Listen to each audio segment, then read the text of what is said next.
할렐루야. 오늘도 예배의 자리에 나오신 모든 분들을 환영하고 축복합니다. 우리가 여기에 모인 것은 주님의 은총 때문입니다. 주님의 은혜와 사랑으로 모이신 여러분들, 그래서 이곳에 주님께서 함께 하시는 것을 믿습니다. 네, 다 같이 자리에서 일어나셔서 그 주님만 높이며 찬양하며 나아가겠습니다.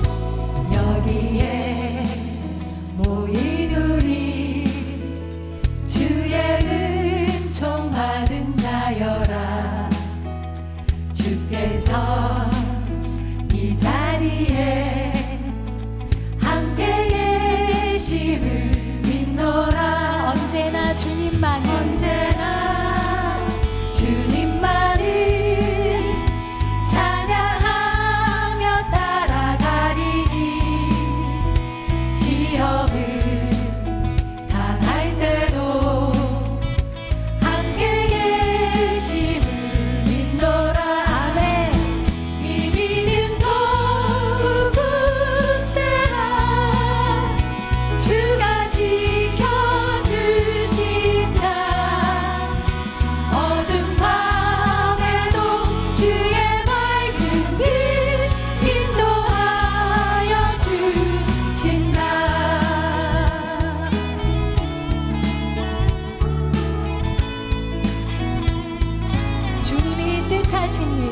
주님이 뜻하신 일 헤아리기 어렵더라도 주님의 뜻 안에서 내가 있음을 믿노라. 사랑의 말씀들이 나를 더욱 새롭게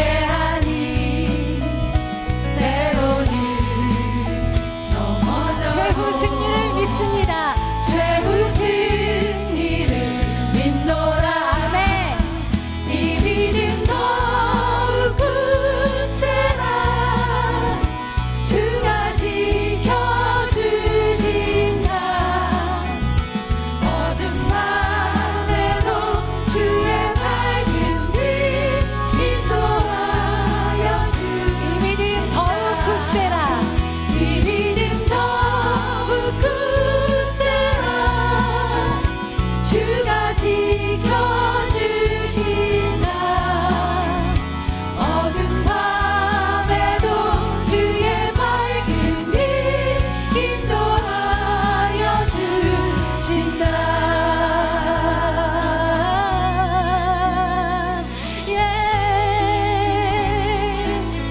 거룩하신 주님, 길과 진리와 생명 되신 주님을 찬양합니다.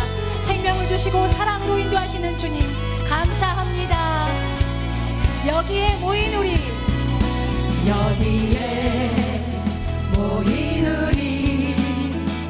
사랑받는 주의 자녀라. 주께서 뜻하신 바 우리를 통해 펼치십니다. 우리를 아멘. 통해 펼치신다.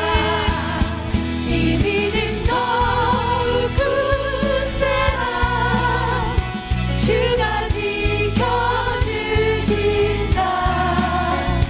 어두운 밤에도 주의 밝은 빛 인도하여 주. 이 믿음 더욱 굳세라. 이 믿음 더욱 굳세라. 주가 지켜주신다. 어두운 밤에도 주의 밝은 빛 인도하여 주신다. 주님의 이름을 찬양합니다. 우리를 빛으로 인도하시는 주님께 감사와 찬양의 박수를 올려드리겠습니다. 아멘.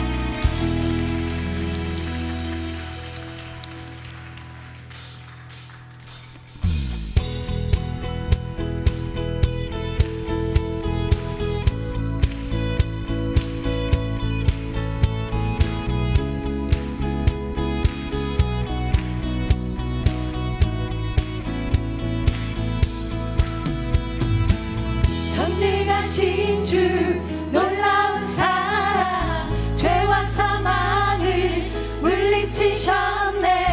영광의 주님 만왕의 왕 예수. 아멘. 온 땅은 드는 주님의 위엄, 모든 만물이 주를 경배해. 영광의 주님 만왕의 왕 예수. 놀라우신 은혜, 놀라우신 은혜, 완전하신 사랑, 나의 죄 위하여 십자가 지신 주, 생명을 주시고 자유케 하셨네. 와, 예수 행하신 모든 일 찬양해. 모든 문제를 다스리시는 주님을 찬양합니다. 모든 문제를 다스리시는 고아된 우릴 자녀 삼으신 영광의 주님 만왕의 왕 예수.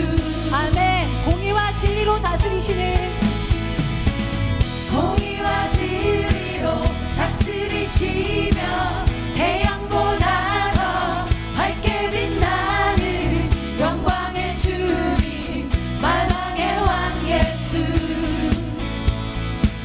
놀라우신 은혜, 완전하신 사랑, 나의 죄 위하여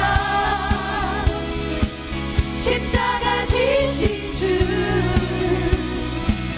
생명을 주시고 자유케 하셨네. 와, 예수 행하신 모든 일 찬양해. 놀라우신 은혜, 놀라우신 은혜, 완전하신 사랑, 나의 죄 위하여 십자가 지신 주, 생명을 주시고 자유케 하셨네. 와, 예수 행하신 모든 일 찬양해.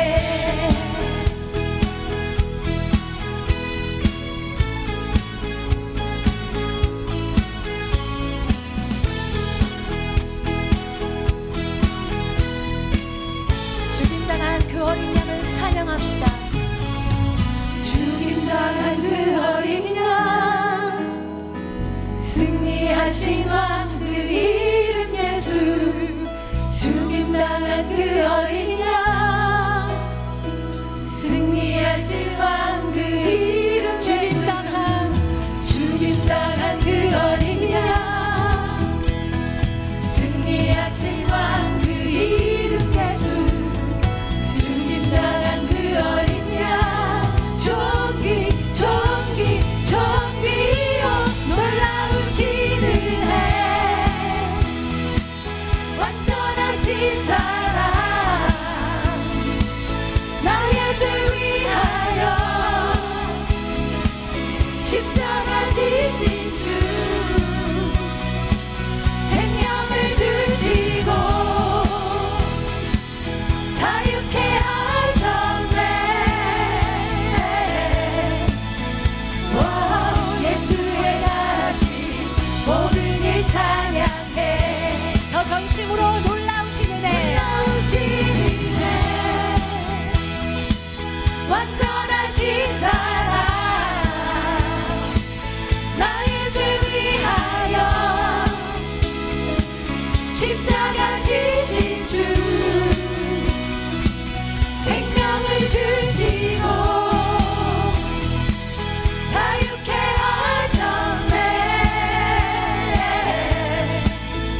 와, 예수 행하신 모든 일 찬양해. 아멘. 우리에게 생명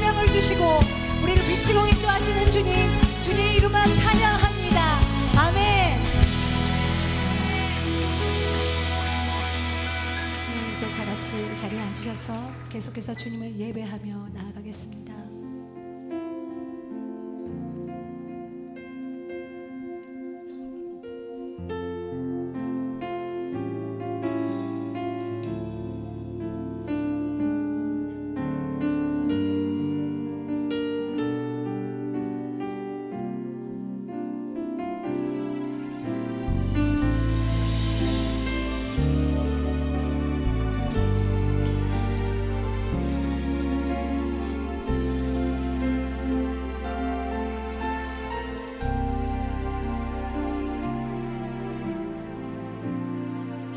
십자가를 참으신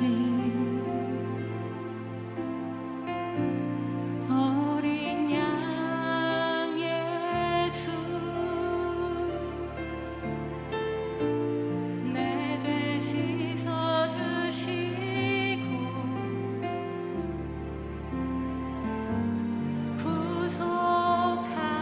구속하셨네.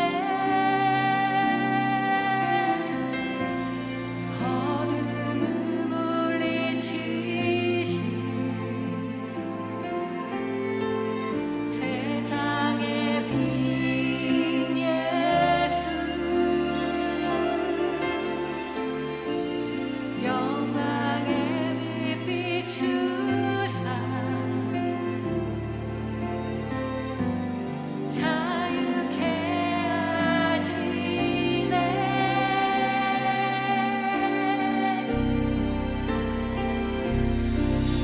예수 하나님의 완전한 사랑, 예수 하나님의 가없는 은혜, 예수 하나님의 놀라운 지혜, 아름다운 그 이름 예수.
하나님의 가운데 예수 하나님의 놀라운 지혜 아름다운 그 이름 예수 아름다운 그 이름 예수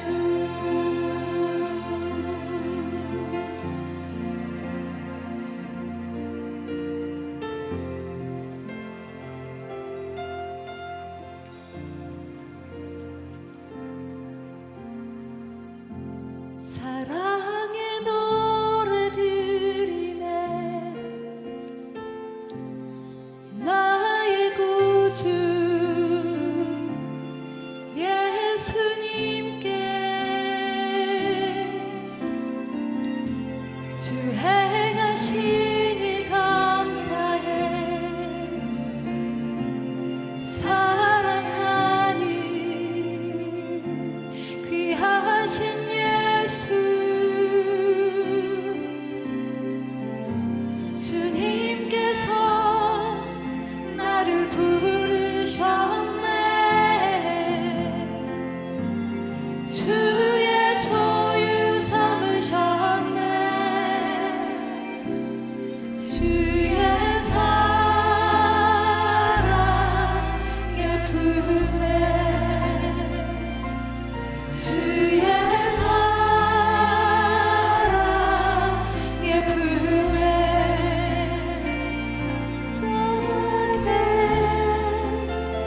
주님 곁에 날 붙드소서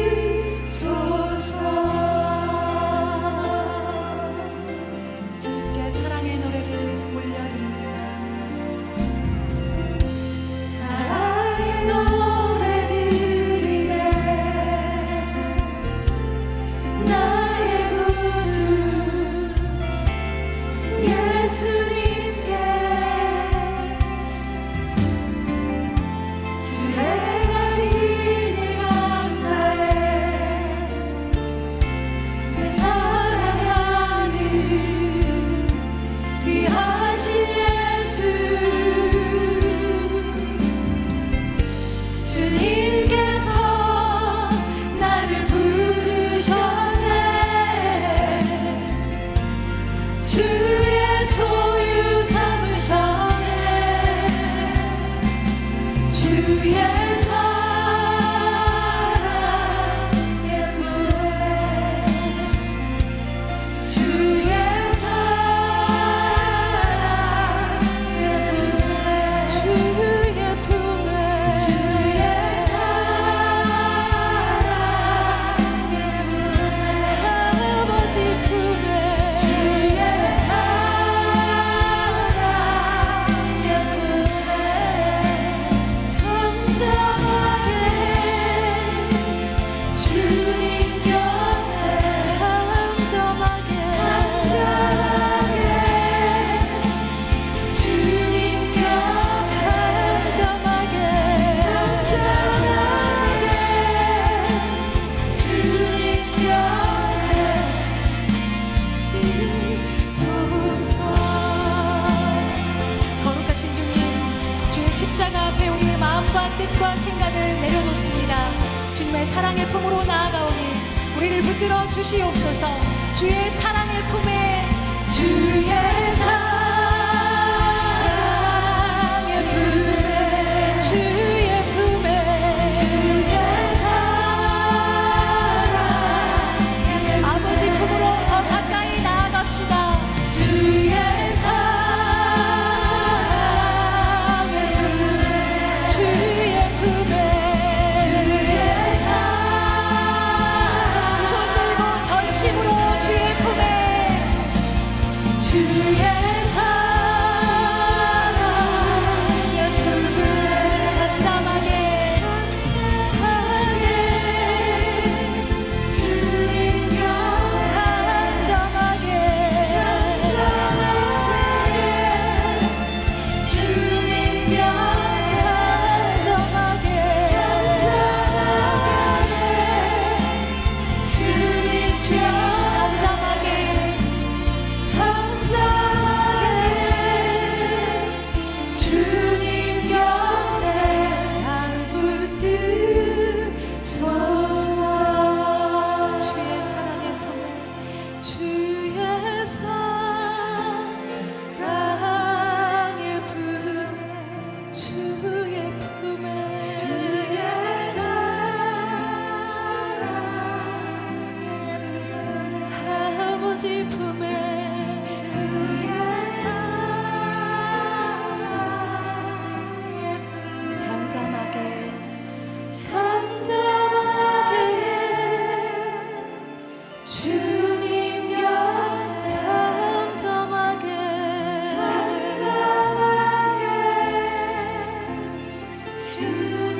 하나님 아버지, 이 시간 사랑하는 아버지의 딸들이 모여서 아버지를 찬양하고 예배하게 하시니 감사합니다. 아버지는 위대하고 능력이 많으시며 지혜는 무궁하고 인자는 영원하시니 우리의 찬양을 받기에 합당하십니다. 아버지, 이 나라의 정쟁과 다툼이 끊이질 않습니다. 위기를 맞은 상황에서도 서로 헐뜯고 비난하기만 합니다. 대통령과 각계각층의 지도자들이 하나님을 경외함으로 오직 나라를 위해서만 고심하고 잠을 설치며 서로 지혜를 모아 오래도록 지속될 수 있는 좋은 정책을 만들게 해 주십시오. 시대적 흐름이나 세계적인 추세라는 구실로 아버지가 만드신 창조 질서를 거스르는 세력들을 무기력하게 만들어 주십시오. 아버지, 어처구니 없는 참사로 사랑하는 가족을 잃은 사람들을 위로하시고 모든 지각에 뛰어난 평강으로 덮어주십시오. 이번 일을 계기로 관련 기관들이 교훈을 얻어 다시는 이런 일이 일어나지 않도록 안전하고 지혜로운 정책을 수립할 수 있게 해 주십시오. 내일은 수능날입니다. 사랑하는 아들, 딸들을 향한 아버지의 뜻이 이루어지길 기도합니다. 그동안 배운 것을 침착하고 담대하게 다 쏟아내며 건강하게 시험에 임하게 도와주십시오. 주님, 온유하고 겸손하며 지혜롭고 성숙한 여인, 아내, 또 엄마가 되고 싶습니다. 하지만 작은 일에도 쉽게 짜증이 나고 지치고 우울해집니다. 나도 뭘 잘못하면 못났다고 머리를 쥐어박기도 하면서 다른 사람의 사소한 잘못은 왜 그렇게 쉽게 눈에 띄고 거슬리고 용서가 안 될까요? 도무지 달라지지 않고 찌질하고 구제불능인 저를 포기하지 마시고 깎고 빚으시고 다듬으셔서 아버지 원하는 사람으로 변화시켜 주십시오. 예수님의 보혈은 모든 정죄로부터 우리를 변호하여 우리를 대적한 마귀의 고소를 무효화하고 우리가 결코 죄를 짓지 않은 것처럼 우리를 의롭게 하심을 선포합니다. 오늘 설교하시는 이진희 목사님을 성령으로 충만케 해주셔서 설교를 듣는 우리 마음도 온갖 염려와 두려움이 사라지고 기쁨과 샬롬을 경험하며 생명을 전하는 전도자로 살 수 있는 능력으로 채워주십시오. 예배를 위해 수고하는 분들을 기억해 주시고 축복해 주십시오. 예수님의 이름으로 기도합니다. 아멘.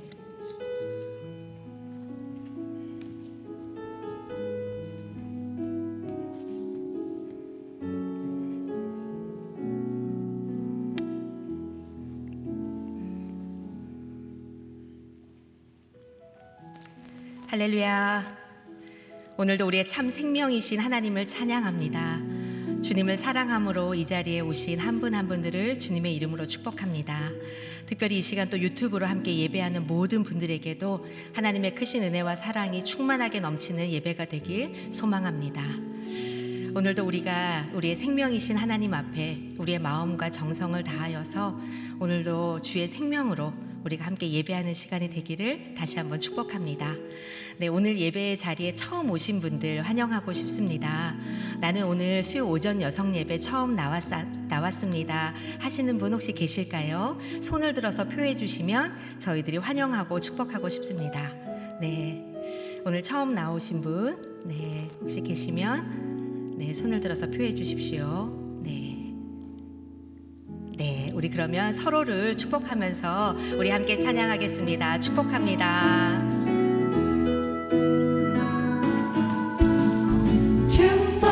축복합니다. 주님의 이름으로 축복합니다. 주님의 사랑으로 God bless you.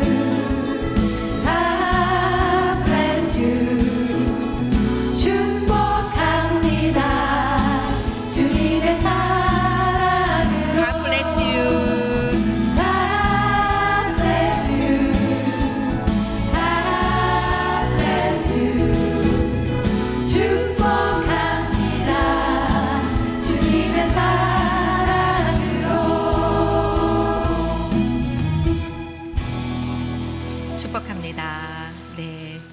오늘 우리에게 주신 하나님의 말씀 우리가 함께 나누겠습니다. 오늘 말씀은 고린도전서 2장 1절에서 9절까지의 말씀인데요.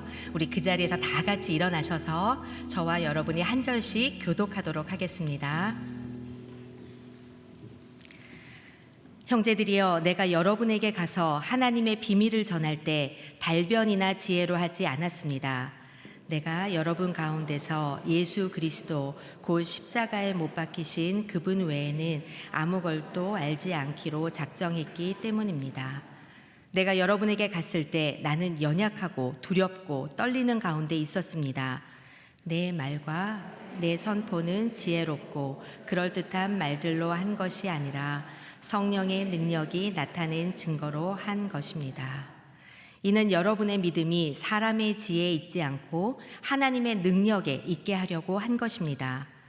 그러나 우리는 성숙한 사람들 가운데서 지혜를 말합니다. 그런데 이것은 이 세대의 지혜도 없어져 버릴 이 세상에서 다스리는 사람들의 지혜도 아닙니다. 오직 우리는 비밀로 감춰졌던 하나님의 지혜를 말합니다. 이것은 하나님께서 우리의 영광을 위해 영원전에 미리 예정해 두신 것입니다. 이것은 이 세대를 다스리는 사람들 가운데는 누구도 알지 못했던 것입니다. 만일 그들이 알았더라면 영광의 주를 십자가에 못 박지 않았을 것입니다. 함께 읽겠습니다. 기록되기를 눈으로 보지 못하고 귀로 듣지 못하고 사람의 마음에 떠오르지 않는 것들을 하나님께서는 자기를 사랑하는 사람들을 위해 예비해 주셨다라고 한 것과 같습니다. 아멘. 네, 자리에 앉아 주십시오. 이 말씀을 가지고 생명을 전하는 전도자의 능력이라는 제목으로 이진희 목사님께서 말씀 전해 주시겠습니다.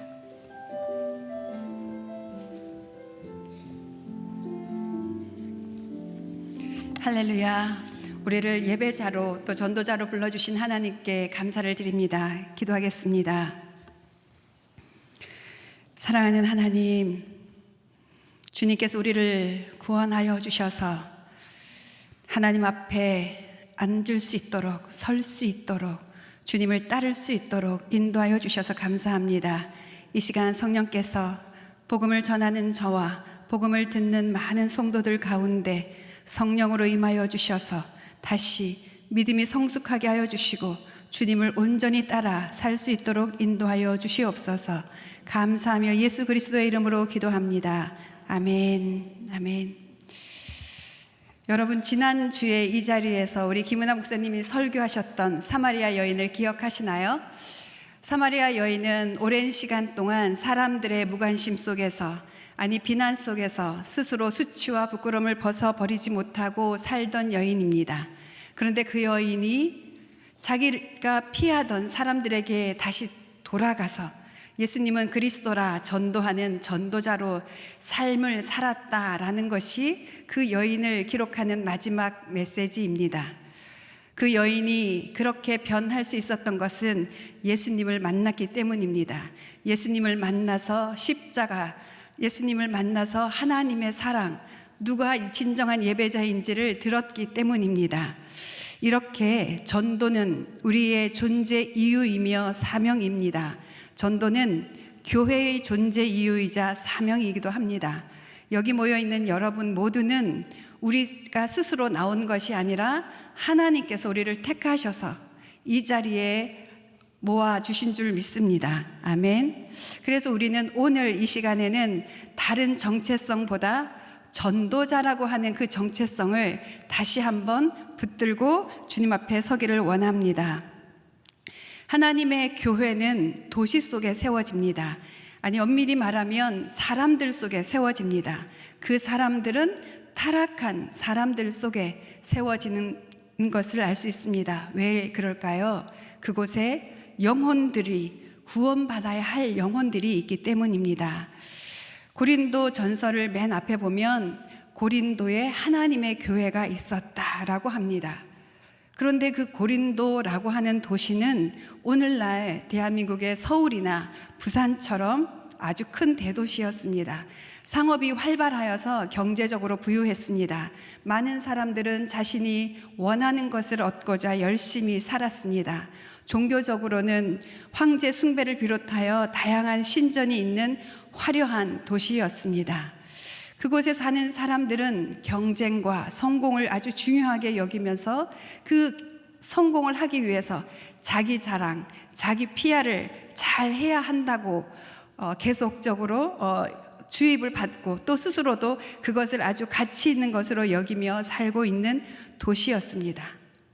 사도 바울은 바로 이곳에서 1년 반을 머물며 복음을 전했습니다. 그곳에서 아굴라와 브리스길라 부부를 만났습니다. 아굴라와 브리스길라 부부는 로마에서 살다가 유대인 추방 명령을 받고 이 고린도로 오게 된 것인데, 사도 바울은 그들을 만나서 천막을 만들면서 복음을 전했습니다. 아마도 그 천막 가게에 온 사람들에게 복음을 전하는 것으로 보입니다. 어떤 사람들이 천막 가게를 왔을까요? 부유한 주인의 심부름으로 그곳에 온 노예들에게 먼저 복음을 전했을 것으로 봅니다. 그렇기 때문에 고린도전서 1장 26절에 고린도 교회 성도들을 이렇게 말합니다. 육신적으로 지혜 있는 사람이 많지 않고 능력 있는 사람도 많지 않고 가문 좋은 사람도 많지 않았습니다. 여러분들은 세상에서 보시기에 어떠신가요? 세상 사람들이 보기에 그럴싸한 사람들로 보이길 원하시나요? 그런데 하나님은 먼저 세상에서 인정받지 못한 사람들을 택하셔서 복음을 전한 것을 알 수 있습니다. 고린도에서 1년 반 동안 머물며 복음을 전했던 바울은 이제 에베소로 건너가서 복음을 전합니다. 그곳에 머무는 동안 고린도 교회로부터 여러 가지 소식이 전해져 옵니다. 좋은 소식이 아니라 이런 문제 저런 문제, 심지어 음행의 문제까지 있다는 소식을 듣게 되면서 편지를 쓰는데요. 오늘 우리가 읽은 고린도전서 2장 1절에서 9절 말씀은 특별히 바울이 고린도에 처음 갔을 때 복음을 어떻게 전했는지를 기록하고 있습니다. 특별히 1절에서 5절까지가 바울이 고린도 교회에서 처음 복음을 전했을 당시 어떤 원칙을 가지고 전했는지를 기록해 놓은 본문이기 때문에 오늘 저는 1절에서 5절을 중심으로 여러분과 함께 말씀을 나누고자 합니다. 특별히 1절에서 5절까지는 전도자들이 어떻게 능력 있는 복음을 전할 수 있는지에 대하여 세 가지 교훈을 주고 있는데요. 한 가지는 부정적인 교훈입니다. 하지 말라라는 교훈이고, 두 가지는 이렇게 해라라고 하는 긍정적인 교훈입니다. 첫 번째, 복음을 전하는 전도자는 인간적인 방법을 의지하지 말아야 한다고 말합니다. 1절 다 함께 읽어보겠습니다. 시작. 형제들이여, 내가 여러분에게 가서 하나님의 비밀을 전할 때 달변이나 지혜로 하지 않았습니다. 첫 번째 우리가 주목해야 할 단어는 하나님의 비밀이라고 하는 단어를 주목해 보면 좋겠습니다. 바울은 복음을 전한다고 하지 않고 하나님의 비밀을 전한다고 말합니다.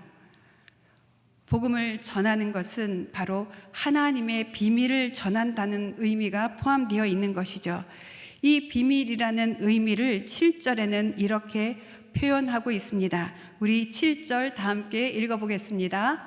시작. 오직 우리는 비밀로 감춰졌던 하나님의 지혜를 말합니다. 이것은 하나님께서 우리의 영광을 위해 영원 전에 미리 예정해 두신 것입니다. 그렇습니다.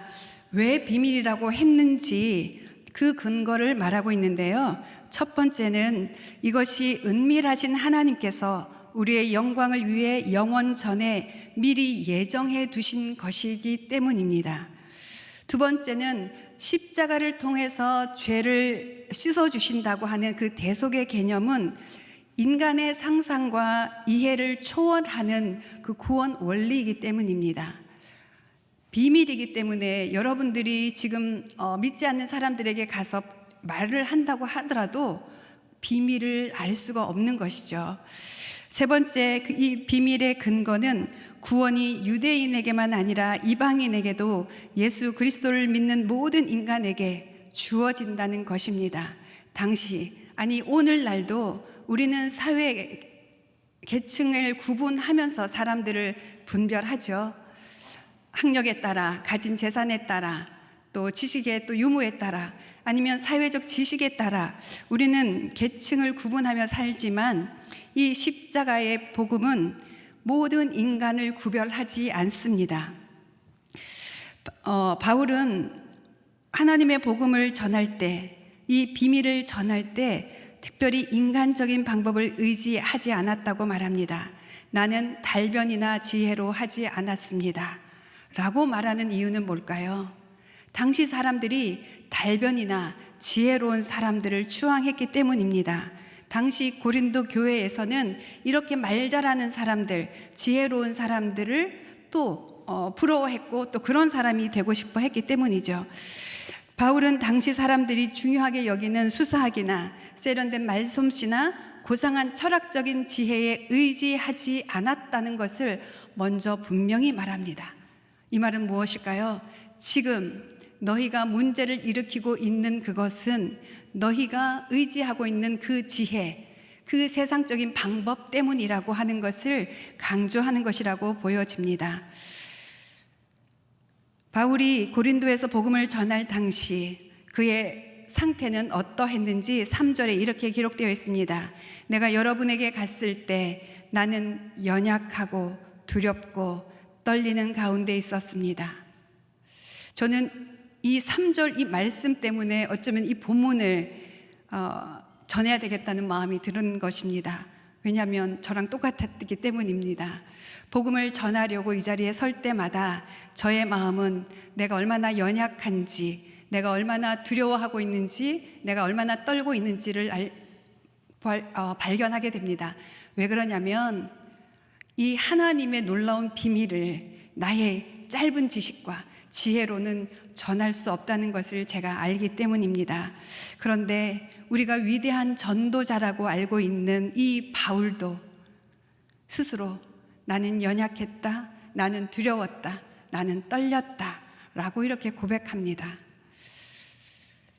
하나님의 비밀은 이렇게 연약하고 두려워하고 떨린다고 말하는 사람들을 통해서 전달되어집니다. 그래서 오늘 우리에게 주어진 것입니다. 한번 여러분들 돌아보십시오. 여러분 이제 우리 찾아가는 크리스마스 포유를 준비하고 있는데요. 전도라는 말을 들었을 때 여러분 마음에 제일 처음에 드는 생각은 어떠셨나요? 혹시 나는 너무 부족한데, 나는 아직 잘 모르는데, 나는 건강이 안 좋은데, 나는 나이가 너무 많은데, 이런 여러 가지 인간적인 생각을 하시지는 않았나요? 바울은 우리에게 말하고 있습니다. 너희가 학력이 낮아서, 건강이 좋지 않아서, 사회적 위치가 낮아서 복음을 전할 수 없는 것은 아니다 라고 말합니다. 실제로 많은 또 우리 성도들 중에 아픈 분들이 암에 걸렸거나 심한 질병에 걸려서 오랫동안 병원 생활을 할 때 그곳에서 놀라운 복음 전도의 역사가 일어나는 것을 저희는 직접 듣게 됩니다. 하나님은 우리가 약해도 두려워해도 그곳에서 복음을 전하시는 놀라운 하나님이십니다. 내가 인간의 방법을 의지했는지 또 세상의 지혜를 추구했는지 그것을 어떻게 알 수 있을까요? 저는 이렇게 알 수 있습니다. 내가 열심히 무엇을 했는데 그것을 내가 했어요 라고 말했을 때 그것은 분명히 내 생각, 내 경험, 내 지식, 내 능력을 의지한 것을 증명하는 것이라고 저는 제가 스스로 분별하고 있습니다. 한번 여러분들도 보십시오. 교회에서 열심히 봉사하고 교회에서 열심히 또 다른 곳에 나가서 전도를 했는데 돌아와서 내가 했어요 라고 말을 하고 있지는 않는지, 그러면 얼른 이 말씀을 기억하십시오. 주님, 저는 제 생각과 제 경험과 제 능력을 내려놓겠습니다. 이렇게 말입니다.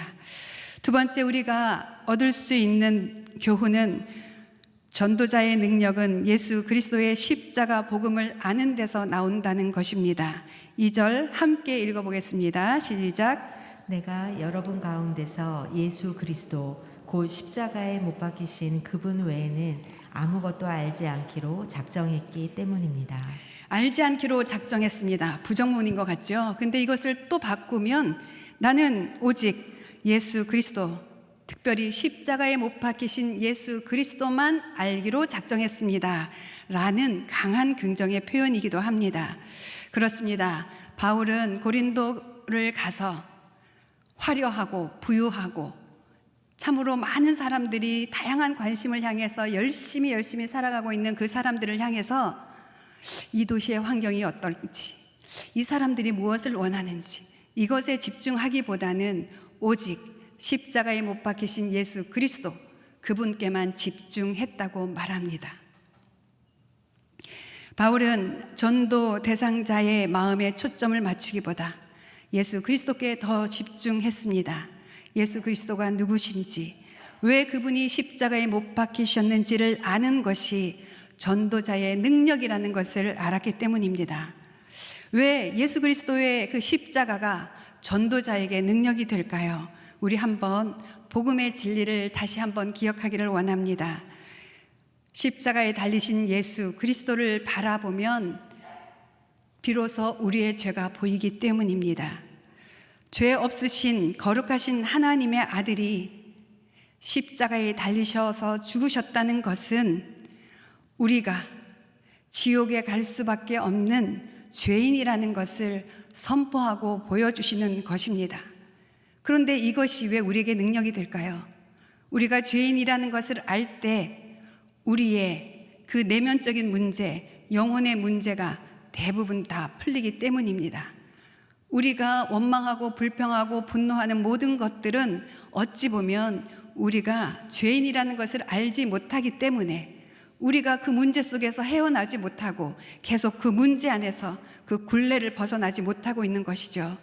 마치 사마리아 여인이 한 남자에 정착을 하지 못하고 계속적으로 남자를 바꿔가면서 살면서 계속적으로 다른 사람들의 그런 비난을 받고 스스로도 자신의 정체감을 발견하지 못하고 끊임없이 죄 가운데서 살아야 했던 것처럼 말입니다. 우리는 예수 그리스도 십자가를 통해서 용서받았습니다. 우리는 예수 그리스도의 십자가를 믿음으로 말미암아 우리의 죄를 보았고 우리의 고통으로부터 벗어날 수 있게 되었습니다. 그것이 전도자의 능력입니다. 두 번째, 예수 그리스도의 십자가 사건은 우리에게 왜 능력이 될까요? 예수님이 십자가에 못 박히신 바로 그 자리에서 하나님은 우리에게 이렇게 외치시는 것이기 때문입니다. 내가 너희를 이렇게까지 사랑한다. 사랑하는 딸아, 내가 너를 사랑한다. 너는 내 생명을 바쳐서 사랑하는 나의 귀한 보물이다. 요한복음 3장 16절 말씀은 단순히 암송하는 구절이 아니고 하나님께서 세상을 이처럼 사랑했다고 하는 놀라운 능력의 말씀인 것입니다. 십자가에서 하나님은 몸과 마음과 뜻과 힘을 다하여 우리를 사랑하는 것을 보여주셨습니다. 내가 사랑받는 자라고 하는 정체성을 가질 때 여러분 어떠신가요? 어찌 보면 이 세상에 많은 문제를 일으키는 사람들을 보면 본인이 사랑을 받고 있다는 것을 경험하지 못했기 때문입니다. 여러분은 사랑받는 하나님의 자녀입니다. 비록 도덕적으로 불완전하고 다른 사람들이 여러분을 비난하고 질시하더라도 하나님은 십자가 위에서 여러분에게 말씀하십니다. 내가 너를 사랑한다. 세 번째, 십자가 위에 예수님을 바라보는 것이 왜 능력이 될까요? 바로 십자가에서 죽으신 그 예수 그리스도를 믿음으로 말미암아 우리는 마귀의 자녀에서 하나님의 자녀로 변화되었기 때문입니다. 종의 노예에서 왕의 공주가 된 것이죠. 우리는 예수 그리스도를 믿음으로 말미암아 이제 하나님의 자녀로 살고 있습니다. 너희가 내 안에 거하고 내 말이 너희 안에 거하면 무엇이든지 원하는 대로 구하라. 이 얼마나 놀라운 말씀입니까? 이 말씀을 실제로 경험하면서 사는 공주님들이 된 거죠. 그래서 예수 그리스도의 십자가를 내 것으로 받아들인 사람들에게는 진정한 기쁨과 감사가 있습니다. 예수님을 믿음으로 우리의 삶의 목적과 동기가 변화되었습니다. 예수 그리스도를 믿지 않는 사람과 여러분들의 차이점이 뭐라고 물으신다면 똑같이 사는데 별로 달라진 게 없는데 라고 쑥스러워하면서 말씀하시는 분 계신가요? 아닙니다. 여러분들의 삶의 목적과 동기는 그들과 분명히 달라졌습니다. 이 말은 도덕적으로 완전한 자가 되었다는 것이 아닙니다. 우리 삶의 목적이 예수 그리스도가 되었고 우리의 삶의 동기가 예수 그리스도가 된 것이라는 것입니다. 우리는 예수 그리스도를 위하여 사는 자가 되었습니다.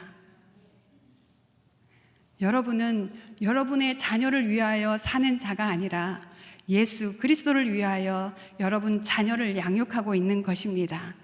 예수 그리스도를 위하여 여러분의 남편을 섬기고 있고 부모님을 공경하고 있는 것입니다. 우리의 목표는 예수 그리스도이십니다. 우리의 삶의 주인이 바로 그분이기 때문이죠. 예수님은 우리와 지금도 동행하고 계십니다. 저는 삶의 목적과 동기가 변화된 것을 언제 경험하냐면 제가 이렇게 여러분들 앞에 섰을 때 또 소외된 이웃들 앞에 섰을 때 제 안에서 제가 경험하지 못했던 그 사랑의 마음이 느껴질 때 저는 예수님이 나의 주인이시구나 하는 것을 느끼게 됩니다. 이것이 얼마나 기쁜지 모르겠습니다. 그래서 아직 예수님을 알지 못하는 이들을 향해서 저는 애통하며 눈물을 흘리게 됩니다. 저는 오랫동안 교회를 다녔지만 이 복음의 진리를 잘 알지 못했어요. 저는 오랫동안 교회를 다녔지만 정말 열심히 예배를 드리고 기도를 드리고 성경을 열심히 읽었지만 저는 늘 제가 부족하다고 하는 생각에 갇혀 있었어요. 저는 성인 군자처럼 많은 사람들에게 존경을 받고 싶은 목표를 가지고 있었기 때문에 제가 제 안에 보이는 도덕적인 그런 흠결조차도 제 스스로 그것을 용납하기가 힘들었습니다.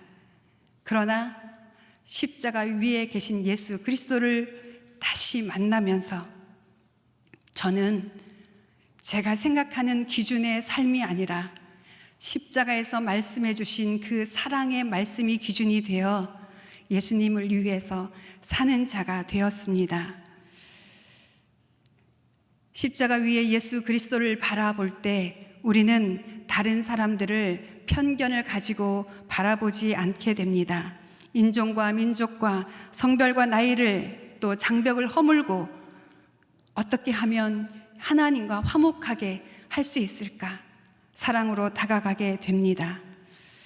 우리 안에 예수님이 거하심으로 우리는 아름답고 거룩한 성전이 되었습니다.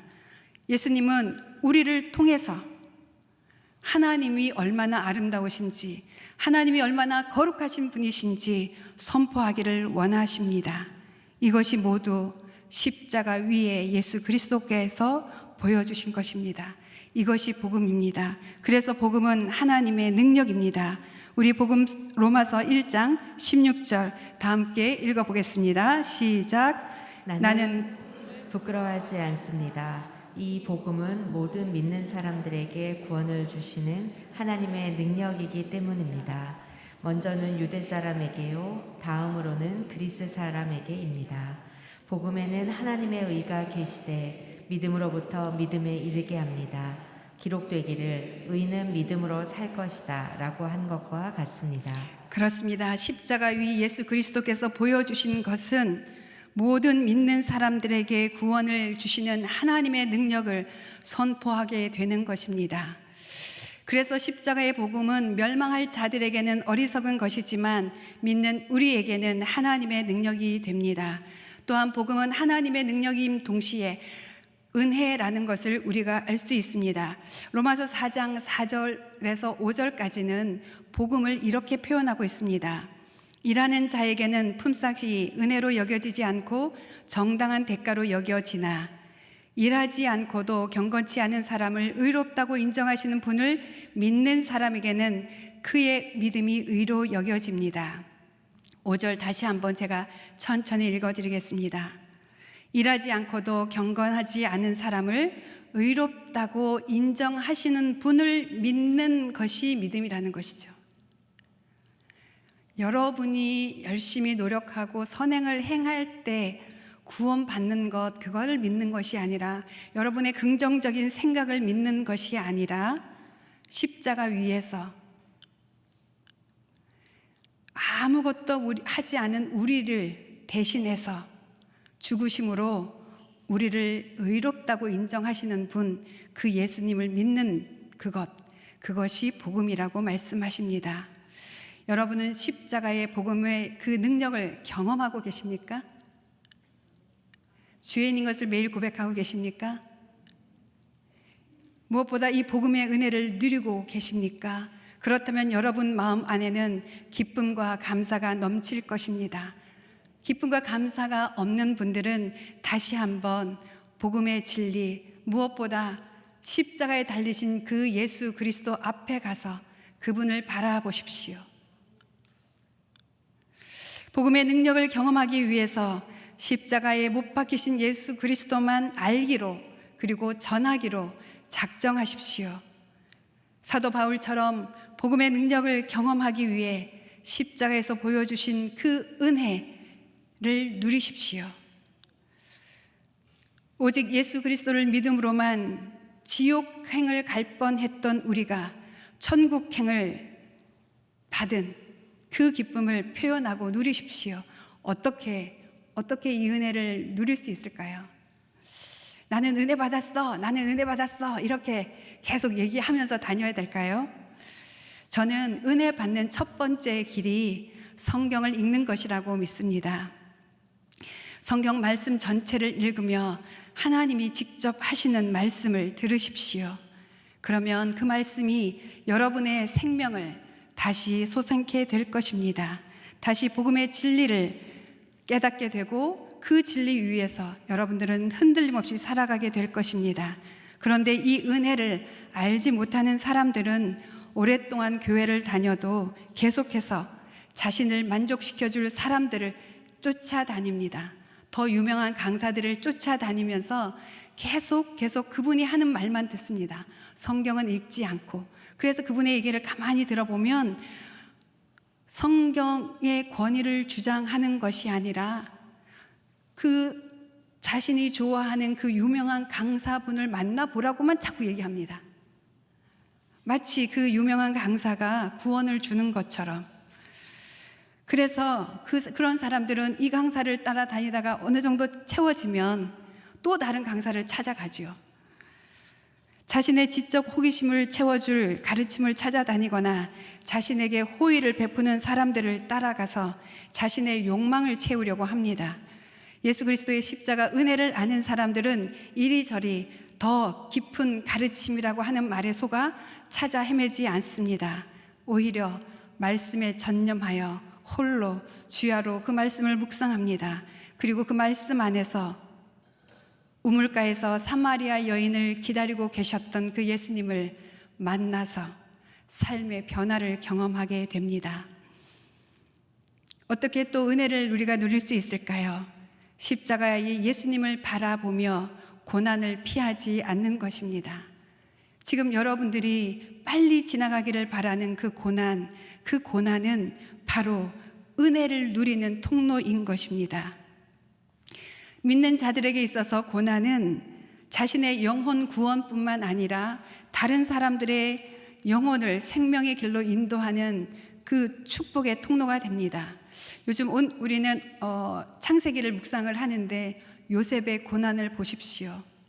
요셉의 고난 한 가지 그 한 가지만으로도 그 인생은 절망적입니다. 요셉이 겪었던 형들로부터 살인 미수를 당하고 인신매매를 당한 그 사건 하나만으로 그의 인생은 평생 피해자 코스프레를 하면서 살아가면서 사람들의 동정을 살아갈 만합니다. 그러나 요셉은 그렇지 않았습니다. 자신의 고난을 하나님의 축복의 통로라고 고백합니다. 그래서 형들을 용서할 수 한다는 말조차 하지 않습니다. 왜냐하면 그것이 용서해야 될 문제가 아니라 하나님의 섭리 안에 있는 축복의 통로라는 것을 알았기 때문입니다. 여러분들의 고난을 통해서 잃어버린 한 영혼이 주님께 돌아오게 될 것입니다. 여러분들이 가족 안에서 겪고 있는 그 고난을 십자가 위 예수님을 바라보며 견딜 때 여러분들의 가정 안에 구원의 역사가 일어날 것입니다. 아멘. 하나님의 은혜를 누리는 또 하나의 길이 있습니다. 날마다 나는 죄인입니다. 나를 불쌍히 여겨 주십시오 라고 고백하는 것입니다. 그것을 언제 고백하나요? 평안할 때도 기도하고 특별히 다른 사람들의 허물이 보일 때 이렇게 고백해 보십시오. 나는 죄인입니다. 나를 불쌍히 여겨 주십시오. 그러면 다른 사람들의 허물을 덮어주게 될 것이고 다른 사람들을 용서하게 될 때 나의 허물은 덮어질 것이고 나는 용서받은 자로서의 기쁨을 누리게 될 것입니다. 용서하면 용서를 받습니다. 무엇보다 여러분들이 참 많은 일을 하고 이렇게 열심히 나와서 예배를 드리고 열심히 40일 기도하고 열심히 복음을 전할 때 여러분들의 입술에서 이런 고백이 나오기를 바랍니다. 나는 무익한 종일 뿐입니다. 십자가 위 예수 그리스도를 바라보니 나는 무익한 종일 뿐입니다. 이렇게 고백할 때 여러분 안에는 은혜의 강물이 흐를 것입니다. 여러분 심령 안에는 평강이 넘칠 것입니다. 전도조차도 자신이 하는 사람이 있습니다. 자신의 영광을 위해서 하는 사람이 있습니다. 교회에서 주는 선물을 받기 위해서. 네, 어떤 교회에는 전도를 많이 해오면 데리고 온 사람들의 숫자만큼 선물의 단위가 달라지더라고요. 저는 의문이 듭니다. 정말 전도하는 그 십자가 복음의 기쁨을 누리고 전도하는 것인지 우리는 아무것도 받지 않아도 됩니다 라고 고백하면서 한 사람 한 사람을 교회로 인도하는 그 은혜를 누리시기를 바랍니다. 무엇보다 여러분 감사하십시오. 모든 일을 사랑으로 행하십시오. 감사하면 더 많은 감사할 일이 생깁니다. 사랑하면 더 사랑을 받습니다. 사랑받기를 갈구하는 것보다 먼저 사랑하십시오. 그러면 그 십자가 위에서 보여주신 그 하나님의 은혜가 여러분의 심령 가운데 흘러서 강물처럼 넘치게 될 것입니다. 4절부터 5절 말씀 이 시간 함께 읽어보겠습니다. 시작. 네, 제가 읽겠습니다. 내 말과 내 선포는 지혜롭고 그럴듯한 말들로 한 것이 아니라 성령의 능력이 나타낸 증거로 한 것입니다. 이것은 여러분의 믿음이 사람의 지혜에 있지 않고 하나님의 능력에 있게 하려고 한 것입니다. 4절, 5절 말씀을 통해서 우리가 알 수 있는 교훈은 전도자의 능력은 성령이 임하실 때 나타난다는 것입니다. 전도를 하면 성령이 임하셔야지 구원의 역사가 일어난다는 것입니다. 사도 바울은 고린도 교회가 세워진 것은 너희가 이렇게 구원받게 된 것은 내가 잘나서가 아니라 성령의 능력 때문이라고 고백하고 있는 것입니다. 바울은 전도할 때 전적으로 성령을 의지했습니다. 그랬을 때 성령이 임했고 말씀과 지혜가 그에게 주어졌습니다. 바울은 자신이 세상의 지혜를 의지하지 않고 성령께 의지해서 사역을 했는데 이 목적이 뭐냐면 바로 교회 성도들의 믿음이 사람의 지혜에 있지 않고 오직 하나님의 능력에 있게 하기 위한 것이라고 말합니다. 결국 왜 그렇죠? 믿음입니다. 이 믿음이 온전하고 순결하고 거룩하게 하기 위해서 바울은 오직 성령에 의지해서 하나님의 능력으로만 사역을 한 것입니다. 성숙한 믿음의 사람들은 자기 열심으로 신앙생활을 하는 사람이 아니라 성령의 능력을 의지해서 신앙생활을 하는 사람들입니다. 어떻게 하면 이 놀라운 성령을 받고 그 능력을 경험하면서 살 수 있을까요? 누가복음 11장 13절 이렇게 말씀하십니다. 너희가 갈지라도 너희 자녀에게 좋은 것을 줄 줄 알거든 하물며 하늘에 계신 너희 아버지께서 구하는 사람에게 성령을 주시지 않겠느냐. 예수님은 그 무엇보다 성령을 주시길 원하십니다. 그러면 여러분들이 성령을 구할 때 성령을 주시기를 기뻐하신다는 것이죠. 여러분 당장 필요한 어떤 문제 해결이 있나요? 그 문제를 잠시 내려놓고 성령을 먼저 구하십시오. 그러면 아버지가 자녀를 향하여 좋은 선물을 주시듯 하나님 아버지는 여러분에게 성령을 주실 것입니다. 성령을 주시는 목적은 무엇입니까? 여러분들이 남들보다 더 영적으로 성숙하라고, 그래서 다른 사람들을 가르치고 그런 지도자가 되라고 주시는 것이 아니라 바로 복음을 전하도록 성령을 주신다는 것입니다. 그래서 여러분, 내가 성령을 받았는지 안 받았는지는 다 압니다. 본인이. 어떻게 알죠? 내가 잃어버린 한 영혼의 그 영혼을 품고 눈물로 기도하는 사람은 성령을 받은 사람입니다. 매일매일 공원에 나가서 전도하는 그분은 성령을 받은 사람입니다. 제가 아는 권사님은 매주 한 번씩 어린이 놀이터에 나가서 아이들에게 전도를 한다고 합니다. 그런데 이 어린 아이들조차 이 복음 전도하는 권사님을 향해서 조롱하고 놀리고 비난한다고 합니다. 그렇지만 그 자리를 떠나지 않고 매주 그 자리를 나가고 있는 권사님은 성령을 받은 사람입니다. 우리는 세상의 영을 받지 않고 하나님께로 온 영을 받았습니다. 하나님께로부터 온 영을 받은 사람들은 2장 9절부터 16절까지 다 읽어드리지는 못하지만 이렇게 표현되어 있습니다.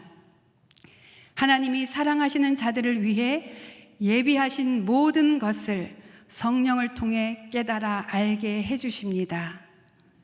성령께서 하나님의 깊은 것들까지도 자세히 살피셔서 여러분에게 깨닫게 하신다는 것입니다. 그렇다면 우리가 구해야 할 것이 이 성령이 아니면 무엇이겠습니까? 여러분이 어떤 사람이든, 과거에 어떻게 살았든, 지금 어떤 능력을 가지고 있든 성령을 받으면 복음을 전할 수 있습니다. 복음을 전하러 나가 보십시오. 그러면 성령이 여러분에게 임하십니다. 성령을 받기 위해서 우리는 더욱더 기도에 힘써야 합니다. 기도할 때 성령의 역사를 경험합니다. 사도행전 1장 14절을 보면 그들은 모두 그곳에 모인 여자들과 예수의 어머니 마리아와 예수의 동생들과 함께 한 마음으로 기도에 전념하고 있을 때 성령을 받았다고 기록하고 있습니다. 합심하여 기도하는 자리, 그 자리에 여러분 함께 나아가십시오. 홀로 기도할 때도 있지만 가능하면 함께 기도하는 자리에 참석하신 다음 또 홀로 기도하십시오. 그러면 여러분이 그 자리에서 성령의 역사를 경험할 수 있습니다. 왜 기도해야 할까요? 성령의 역사를 경험하는 것 외에 사탄이 싫어하는 것이기 때문입니다. 사탄은 우리가 기도하지 않고 열심히 선을 쌓기를 바랍니다. 사탄은 우리가 기도하지 않고 봉사를 하기를 원합니다. 사탄은 우리가 기도하지 않고 정의를 위해서 일하기를 바랍니다. 지금 차별금지법을 막아내기 위해서 한국 교회가 마음을 모으고 힘을 모으고 기도하고 있습니다. 그런데 여러분, 먼저 하여야 할 것이 무엇입니까? 기도하는 것입니다.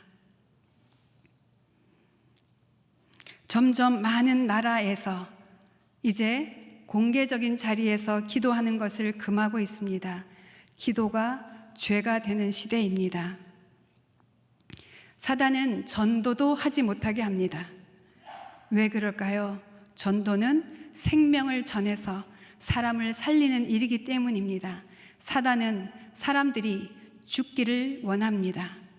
사단은 우리가 사랑하지 않고 오직 자기만을 위해서 살기를 원합니다. 전도가 죄가 되고 있습니다. 법적으로 전도를 금하는 나라들이 늘어나고 있습니다. 우리가 잘 알듯이 북한에서는 성경만 가지고 있어도 공개 처형 당하거나 정치범 수용소로 끌려갑니다.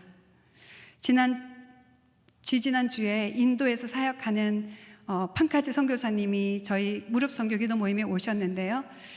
판카지 선교사님은 인도에서 살다가 대한민국에 와서 이곳에서 귀한 분들을 만나서 전도를 받고 정말 하나님의 사랑이 얼마나 놀라운지를 알고 다시 인도로 돌아가셔서 교회를 개척하고 지금 사역을 하고 계십니다.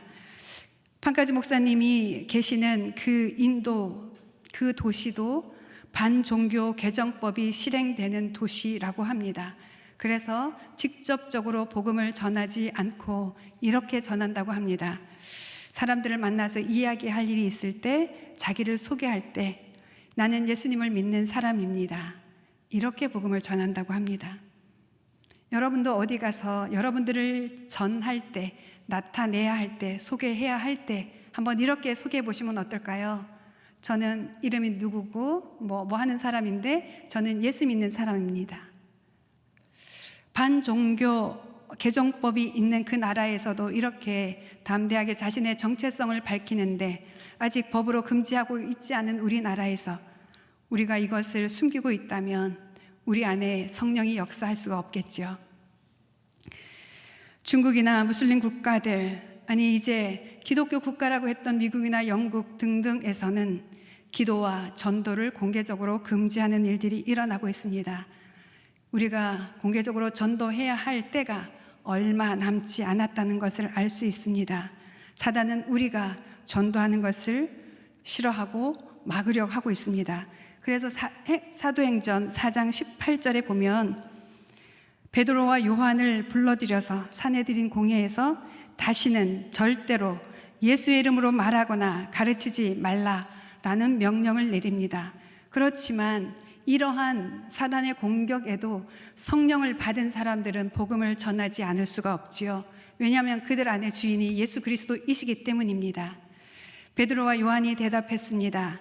하나님의 말씀보다 당신들의 말에 순종하는 것이 하나님 보시기에 옳은지 스스로 판단해 보십시오. 우리는 보고 들은 것을 말하지 않을 수 없습니다. 어떻게 보고 들은 것일까요? 성령을 통해서 보고 들은 것입니다. 이들의 기준은 사람들이 어떻게 보느냐가 아니라 하나님이 어떻게 보느냐가 그들의 기준입니다.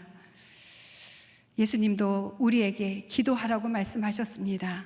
예수님도 우리의 영혼을 구원하시기 위해서 겟세마네 동산에서 땀의 핏방울처럼 흘릴 정도로 기도하셨습니다. 기도는 씨름입니다. 기도는 애써서 힘써서 해야 하는 것입니다. 그래서 기도는 노동이라고도 하지요. 우리는 예수님처럼 다니면서 전도해야 합니다. 예수님은 이 마을 저 마을 심지어 이방인들의 마을에 들어가서도 전도하셨습니다. 우리는 또 하나 성령의 능력을 경험할 수 있는 귀한 통로를 알고 있습니다.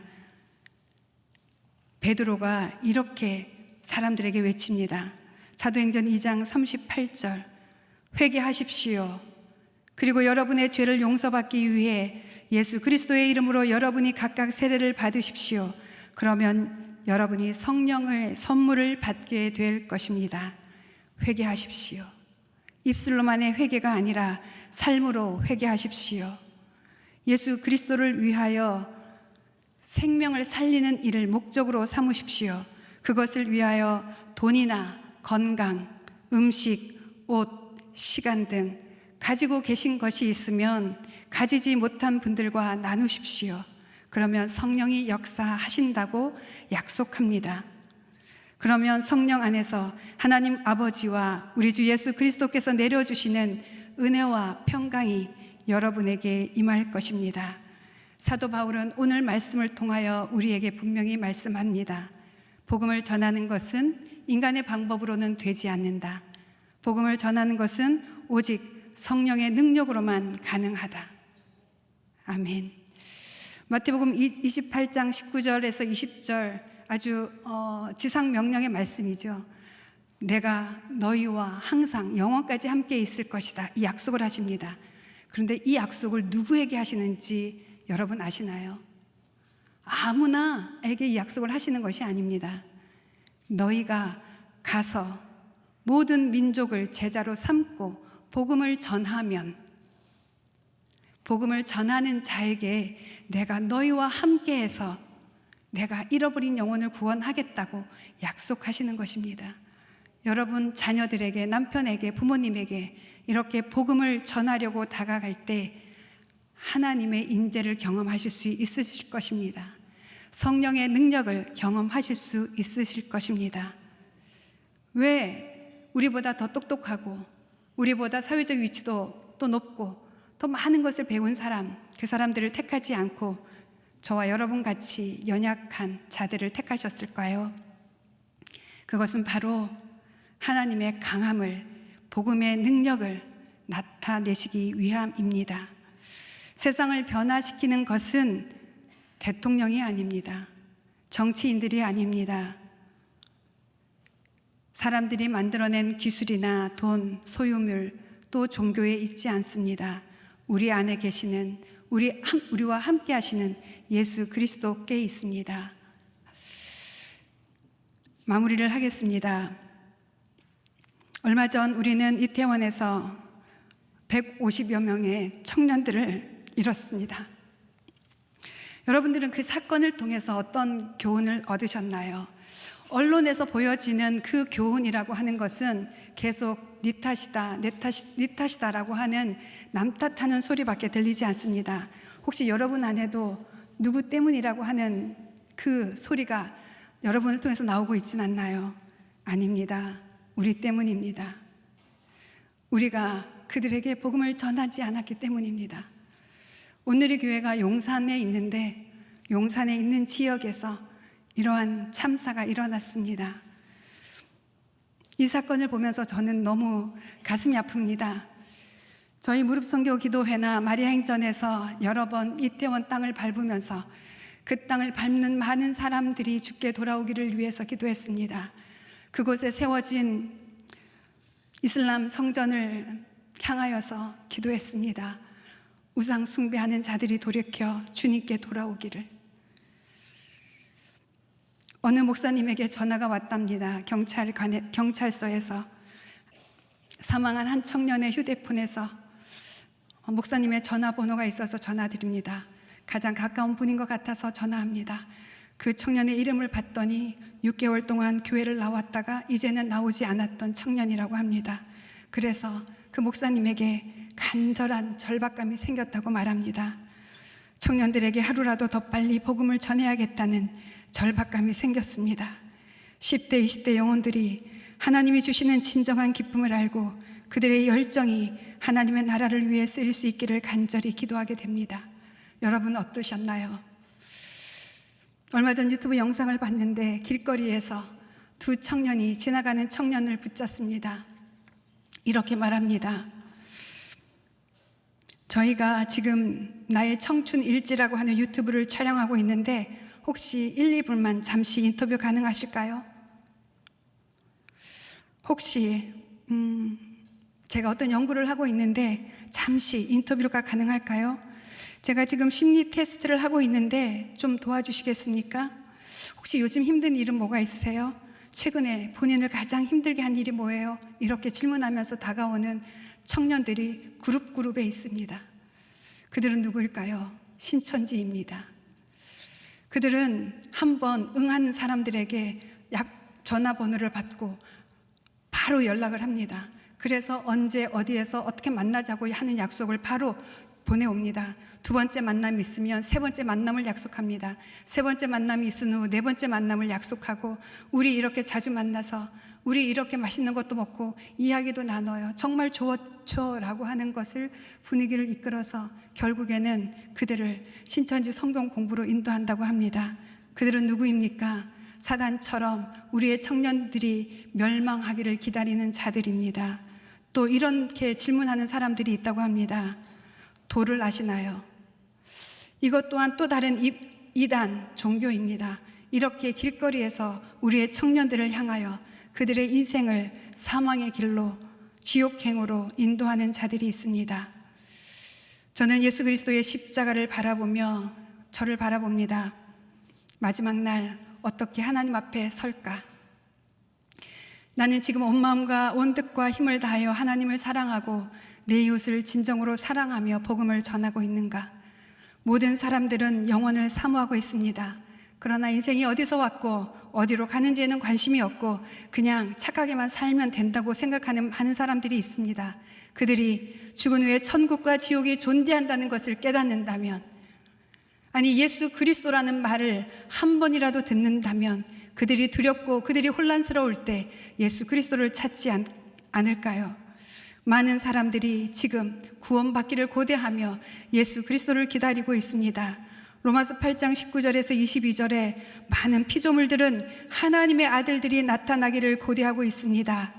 피조물들이 허무한 데 굴복하게 된 것은 자신의 뜻이 아니라 오직 굴복하게 하시는 분으로 인한 것입니다.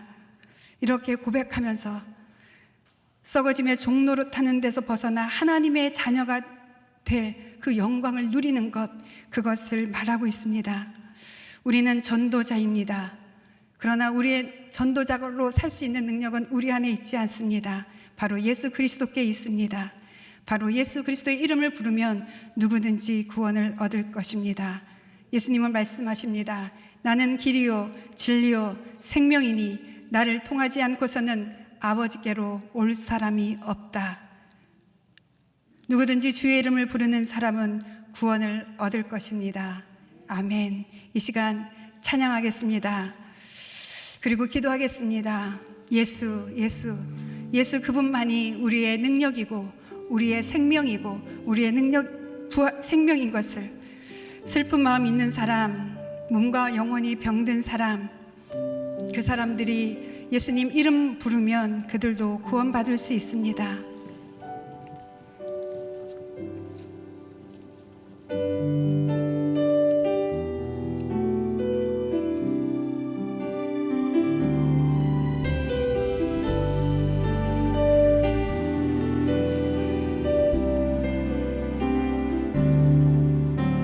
슬픈 마음 있는 자, 몸과 영혼 병든 자, 누구든지 부르시오. 예수 이름 부르시오.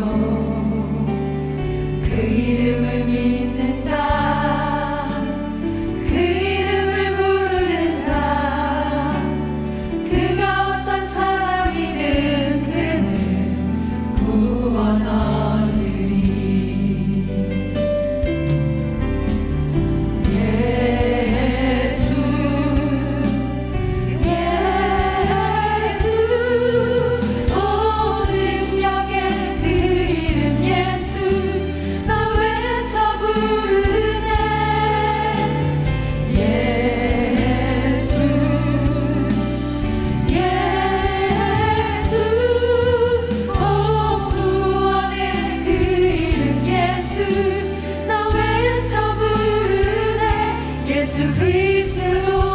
우리 이 시간에 기도하겠습니다. 먼저 하나님, 나는 약합니다.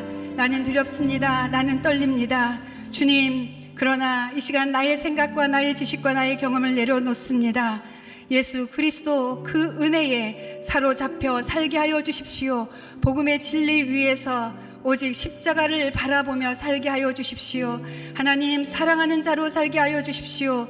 복음을 전하는 자로 살게 하여 주십시오. 그러기 위하여 성령을 구합니다. 성령으로 충만하게 하여 주십시오. 두 번째, 우리는 기도하겠습니다. 주님, 슬픈 마음 있는 사람, 몸과 마음이 병든 사람, 이웃들이 있습니다. 특별히 내일 수능을 보는 우리 청년들이 있습니다. 그들의 부모님이 있습니다. 주님, 그들의 영혼이 주님, 영원한 소망 위에 다시 서게 하여 주십시오. 눈에 보이는 그 영광이 아니라 눈에 보이지 않는 영광을 통하여 하나님 그 복음의 영광을 누리며 사는 자 되게 하여 주십시오. 함께 기도하겠습니다. 사랑하는 주님, 이 시간 기도합니다. 우리에게 주신 그 복음의 능력이 얼마나 값진 것인지, 우리가 받은 그 사랑이 얼마나 큰지, 우리가 받은 그 은혜가 받을 수 없는 은혜라는 것을 하나님 이 시간 말씀을 통하여 다시 깨닫게 하여 주셔서 주님 감사합니다. 하나님, 먼저 우리가 두렵고 떨리지만 인간적인 생각과 방법을 내려놓고 또 인간적인 그러한 것들을 부러워하지 않고 그러한 사람들을 쫓아가지 않고 오직 예수 그리스도를 바라보며 나아가기를 원합니다. 하나님, 그렇습니다. 예수 그리스도를 바라볼 때 우리에겐 다시 소망이 생기고 우리에게는 다시 생명이 있는 자로 주님 앞에서 기쁨과 감사로 영광을 돌릴 수가 있습니다. 하나님, 우리가 주의 말씀 안에서 주의 음성을 더 듣기를 원합니다. 우리가 더욱더 기도하기를 원합니다. 우리가 회개하며 우리가 전도에 더욱더 힘쓰기를 원합니다. 하나님, 그러나 이러한 것은 주의 성령이 임했을 때 아버지 하나님 우리가 가능하오니 주님 우리 가운데 성령으로 임하여 주시옵소서. 하나님, 이 시간 내일 수능을 보는 우리 수능생들을 축복하며 기도합니다. 아버지 하나님, 두려움과 떨림 가운데 있는 우리 수능생들이 아버지 하나님 이것으로 자신의 인생이 끝나는 것이 아님을 알게 하여 주시고 자신이 수고하고 노력한 것들을 하나님께서 열매 맺게 하실 것을 믿으며 하나님 내일 차분하게 그 시험에 임할 수 있게 하여 주시고 수능생을 둔 그 가정마다 주님 찾아가 주셔서 하나님 그 모든 두려움을 내려놓고 하나님께 기도하며 자신의 연약함을 고백하며 하나님의 역사를 경험하게 하여 주시옵소서. 하나님, 이 대한민국 땅이 자녀를 우상 섬는 땅이 되지 않고 하나님을 섬기는 땅이 될 수 있도록 주님 축복하여 주시옵소서. 아버지 하나님, 그들이 정말 이 땅의 청년들이 주님을 알고 주님으로 인하여 다시 열정을 회복하는 우리 청년들 되게 하여 주시옵소서. 다시 한 번 더 기도할 때 하나님 이 땅에 있는 청년들을 위해서 기도하겠습니다. 하나님, 지금 이태원 참사로 인하여 참으로 충격 가운데 있는 많은 청년들이 있습니다. 아버지, 그들이 진정으로 원하는 것이 무엇인지 아버지 하나님 성령으로 임하여 주셔서 깨닫게 하여 주십시오. 그래서 예수 그리스도의 이름을 들을 때 그 예수 그리스도가 자신의 소망이고 자신의 인생의 목적인 것을 주님 알게 하여 주십시오. 하나님, 대한민국을 불쌍히 여겨주시고 하나님의 창조 질서를 떠나 하나님 인간의 방법, 마치 인간이 우상이 되어서 다 모든 것을 해결해 줄 것처럼 제도와 법을 바꾸고 있습니다. 하나님, 대한민국을 주님께서 거룩하게 구별하여 주셔서 하나님 청년들이 하나님의 질서 안에서 하나님을 경외하는 도를 배우는 교육을 받을 수 있는 땅, 거룩한 대한민국 되게 하여 주시고 그 일에 한국교회가 하나님 먼저 거룩하게 하여 주시옵소서. 한 번 더 기도하겠습니다. 아버지 하나님, 대한민국이 나아갈 길은, 대한민국이 새롭게 될 길은 오직 예수 그리스도임을 선포합니다. 여전히 자신이 죄인인 줄 알지 못하고 인간의 능력을 우상으로 삼고 하나님의 창조 질서를 거스르는 법과 제도를 만들고 있는 자들, 하나님 그들에게 찾아가 주셔서 주님, 하나님의 심판이 그들 앞에 놓여져 있음을 깨닫게 하여 주시옵소서.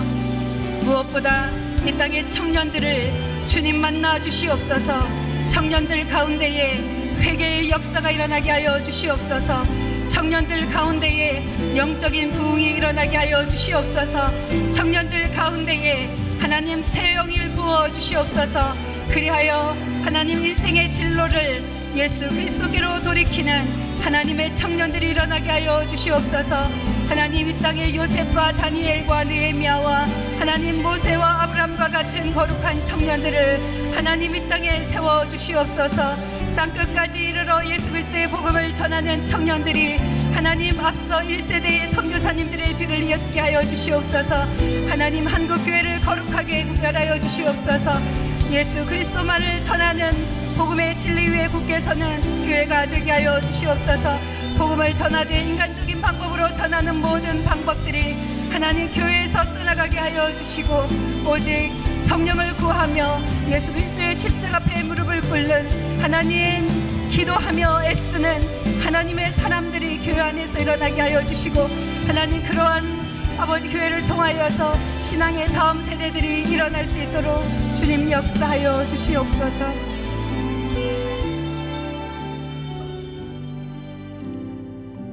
사랑하는 아빠, 아버지, 오늘도 우리에게 말씀으로 임하여 주셔서 감사합니다.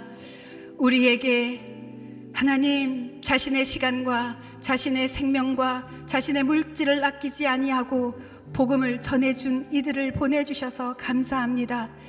대한민국 땅 소망 없었던 이 땅에 하나님 수많은 나라에서 선교사님들을 보내주셔서 대한민국이 복음으로 인하여 새로워지고 하나님 번영을 얻을 수 있었다는 것, 그것을 기억하며 감사드립니다.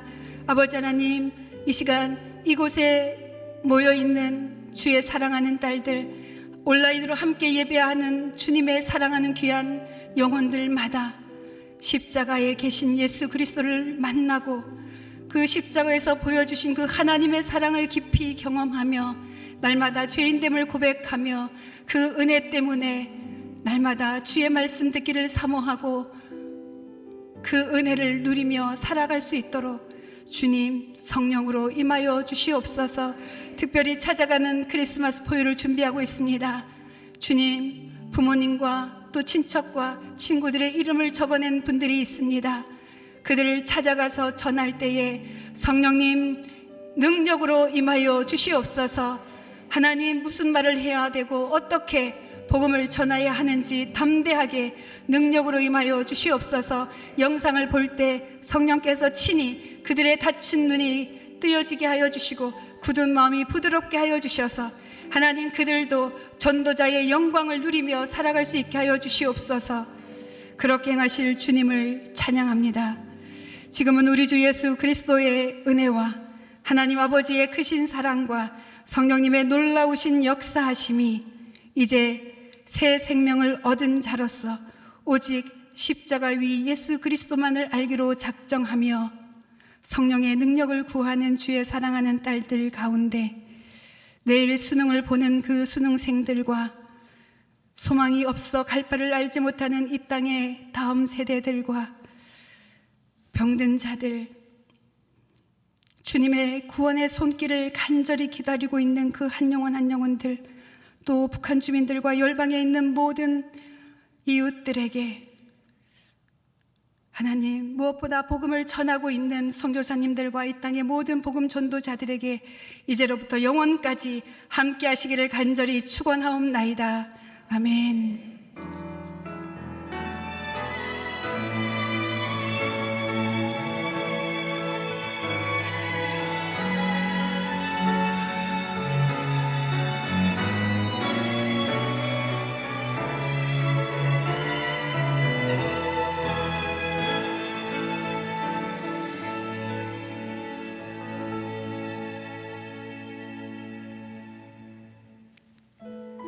오늘도 우리들을 주님의 사랑의 품에 품으시고 생명으로 인도하여 주신 하나님께 감사와 찬양을 올려드립니다. 우리 함께 감사와 찬양을 주님께 올려드리겠습니다.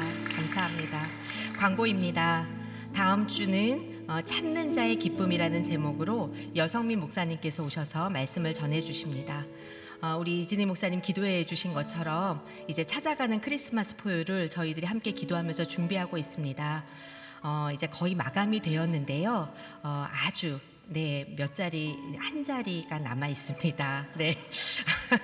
네. 아마 오늘 한 자리가 채워지면 그 다음에 이제 신청, 오늘까지만 아마 받지 않을까 싶은데요. 대기자로 넘어갈 것 같습니다. 그래서 기도하시면서 준비하셨는데 신청 못 하신 분이 계시다면 나가시면서 좌측 데스크에서 제가 바라봤을 때 좌측 데스크에서만 접수를 받고 있으니까요. 신청해 주시면 감사하겠습니다.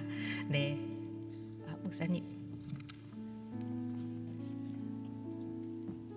제가 갑자기 올라왔어요. 왜냐하면 함께 이렇게 기도하면서 지금 그 찾아가는 크리스마스는 다 끝났어요. 50명이 거의 이제 한 자리 남았다고 아까 들었는데요. 그래서 우리가 계속 지금 10월에 생명을 전하는 여성으로 말씀을 듣고 있잖아요. 막 마음에 전도해야 되는데 막 그런 마음이 드는데 찾아가는 크리스마스 못했으니까 안에 이럴까 봐 그러면 안 되잖아요. 그래서 우리 12월에 우리 첫째 주, 둘째 주, 셋째 주 크리스마스 계속 예배가 드려질 때 여러분들 신청해 주셔서 누구를 이곳으로 모시고 오면요, 저희가 작은 선물로 준비하면서 여러분 맞을게요. 이곳에서 계속 복음을 전하는 설교가 12월에 이어질 거예요. 그래서 하나님에게 정말 크리스마스 선물로 드리는 아름다운 예배, 옛날처럼 이곳에서 막 그렇게 하진 않지만 이곳에 모시고 오시는 그런 은혜를 여러분과 나누고 싶어서 아까 예배 기도 가운데 하나님 마음에 주셨어요. 그래서 올라옵니다. 여러분들 꼭 12월 달에 신청 못 하셨어도 한 분, 내가 크리스마스에 한 분은 이곳에 모셔서 함께 예배하겠습니다 라고 작정하시고 신청해 주시면 저희가 크진 않아도 조그만 선물 준비하면서 맞이할게요. 아멘. 안녕히 돌아가세요. 다음 주에 뵙겠습니다.